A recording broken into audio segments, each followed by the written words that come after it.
তো hello guys, আমি এলকেএম blogger বয়। তো তোমরা দেখতে পাচ্ছ আমার নতুন একটা মিনি ব্লগ। তো গাইস, সকাল সকাল চলে আসছি গাড়ি সারতে। তো গাইস কি বলবো, গাড়ি সারতে হবে তো এখন, তার জন্য গাড়ি সারতে চলে আসছি। তো তারপরে গাড়ি সারিয়ে দিয়ে বেশি জনের সাথে বেরিয়ে গেছি এখন মুখ ধুতে। তো গাইস মুখ ধুতে বেরিয়ে গেছি রাস্তার দিকে। তো রাস্তার দিকে বেরিয়ে দেখছি ভাইরা এখন চায়না টলিয়ে খাইছে, খেলছে। তো দেখতে পাচ্ছি গাইস, পুরা সবাই খেলতে লাগাই গাইস, কি বলবো এদেরকে।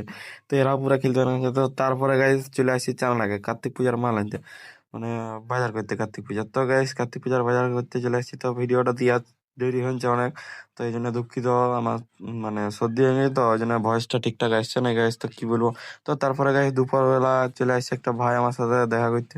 তো গাইস ওই জন্য স্নান করে নিয়ে রোদ ফোদ তাপতে গেলে দুজন একসাথে। তো গাইস কি বলবো, অনেকদিন ধরেই বলতে গেলো, বলছে আমাকে ভিডিও লিভিনও নাই।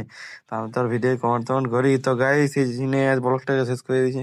ভালো লাগলে লাইক কমেন্ট শেয়ার করে দেবে। তো বিকালবেলা চলে আসছি গ্যারেজকে। তো ভালো লাগলে লাইক কমেন্ট শেয়ার করে দেবে, ঠিক আছে? Tata bye bye. এরকম ভিডিও দেখার জন্য লাইক কমেন্ট শেয়ার আর ফলো করতে ভুলবে না।